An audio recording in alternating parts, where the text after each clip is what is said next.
Hello guys, तो आज 12th class का जो 12वीं बोर्ड का हिंदी लिटरेचर का जो एग्ज़ाम था उसी का पेपर हम सोल्व करेंगे। उसमें अपन जो ब्रीक टाइप क्वेश्चन और जो स्थान थे उनको सोल्व करेंगे। ये 1 अप्रैल 2024 का पेपर है। चलिए इसे सोल्व करते हैं, तो स्टार्ट करते हैं। तो अगर हम देखिए खंड ए में जो क्वेश्चन नंबर 1 था उसमें देखिए तो लिखा हुआ निम्नलिखित इस प्रश्न को प्रश्न देखिए। तो जो क्वेश्चन नंबर फर्स्ट है उन्होंने कहा धर्म के रहस्य की इच्छा प्रत्येक मनुष्य न करे, जो कहा जाए वही कान डालकर सुन ले। इसे समझाने में ये किसका दृष्टांत दिया गया? इसे समझाने में किसका तो ये घड़ी वाला। तो इसमें जो पहला आंसर आएगा वो घड़ी का। तो दोस्तों एकदम सही आंसर है घड़ी का। ये एकदम हमने उनके आंसर ढूंढ के अब हम वीडियो बना रहे हैं। और जो सेकंड क्वेश्चन है, शेर किसकी मुद्रा में बैठा हुआ था? तो शेर जो था वो बैठा था गौतम बुद्ध की मुद्रा में। तो इसका भी ये सही आंसर है से। अगर आपने सही किया है तो आपका आंसर बिल्कुल राइट हो जाएगा। उसके बाद क्वेश्चन नंबर 3 है, वसंत आया कविता के रचनाकार कौन है? तो जो वसंत आया कविता के रचनाकार हैं वो है रघुवीर साय। अगर आपने ब किया तो ये भी आपका सही है। और क्वेश्चन नंबर 4 इसमें लिखा हुआ भरत राम का प्रेम। भरत राम का जो प्रेम जो पाठ है वो तुलसीदास की किस रचना से लिया गया? इसमें लिया गया तो वो जो लिया गया वो लिया गया विनय पत्रिका। अगर आपने ए किया है तो आपका बिल्कुल राइट है, विनय पत्रिका। और उसके बाद क्वेश्चन नंबर 5 देखिए अगर अपन, तो उसमें जो लिखा हुआ है, बेरों को उकसाने और भड़काने में किसकी प्रमुख भूमिका थी? जब बेरों को किसी ने उकसाया तभी उसने सूरदास की झोपड़ी में आग लगाई। तो जो बेरों को जो उकसाने और भड़काने में भूमिका थी वो थी जगदर की। जगदर ने उसे बेरों को भड़काया था, इसलिए उसने सूरदास की झोपड़ी में आग लगा दी थी।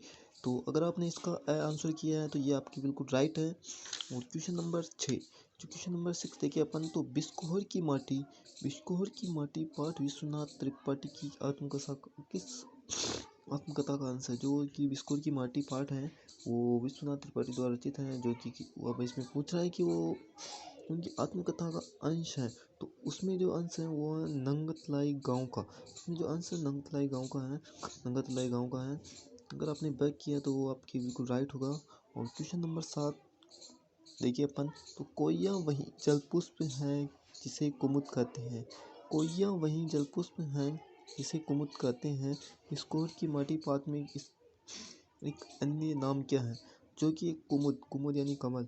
इसका जो कोयया वही जलपुष्प है जिसे कुमुद कहते हैं, इसकी बिस्कोहर की जो माटी जो पाठ है ना उसमें इसका अन्य नाम है कोका बेली। अगर आपने आंसर है किया है तो आपका बिल्कुल राइट होगा। और क्वेश्चन नंबर 8 देखिए अपन, तो इसमें लिखो अपना मालवा खाऊं उजाड़ू सभ्यता में। ये जो पाठ है ना, अपना मालवा खाऊं उजाड़ू सभ्यता में पाठ में जनसत्ता के किस कदम से लिया गया? ये जो लिया गया है ये लिया गया कागज कार्य।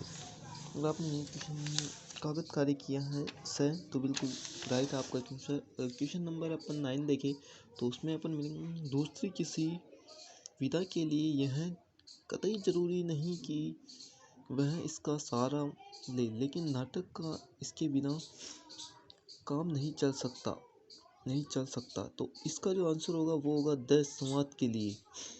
संवाद के बिना किसी नाटक का काम नहीं चल सकता। क्वेश्चन नंबर 10, यह शैली कहानी या कथा लेखन की शैली के ठीक उल्टी है, जिसमें क्लाइमेक्स बिल्कुल आखिर में आता है। इस शैली को कहते हैं जो क्लाइमेक्स वही होता है जो सबसे लास्ट में आता है, अंत में आता है। तो उसका होगा उल्टा पिरामिड शैली। तो इसका जो सही आंसर होगा वो होगा ब। अगर आपने ब किया है तो बिल्कुल राइट आंसर आपका। उसके बाद क्वेश्चन नंबर 11 इसे देखिए, विशेष लेखन में डेस्क होता है। जो विशेष लेखन होता है उसमें जो डेस्क होता है, डेस्क का नाम सुना होगा आपने, जो स्क्रीन बार में डेस्क बार ये आते हैं वही होता है डेस्क।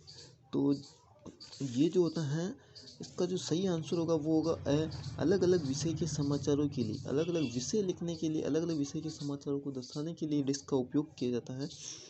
तो इसका जो सही आंसर होगा वो होगा अगर आपने इससे किया है तो आपका बिल्कुल राइट आंसर है।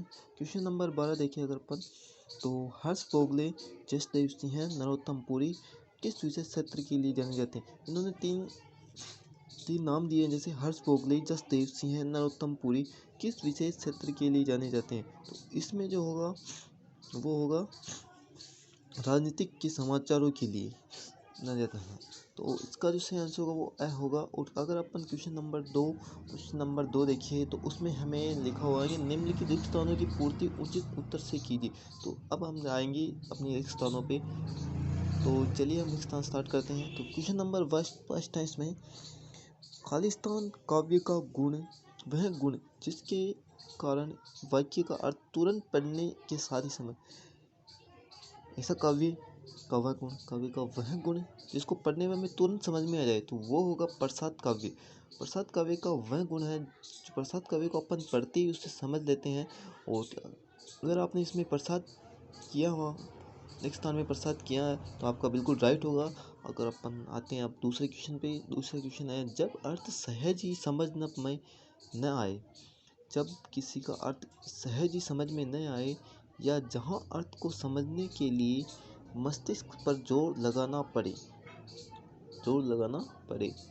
वहाँ देखो, जहाँ अर्थ सीधे समझ में न आए और उसे समझने के लिए मस्तिष्क पर जोर लगाना पड़े या माइंड लगाना पड़े तो वहाँ जो होता है वहाँ होता है क्लिष्ट दोष।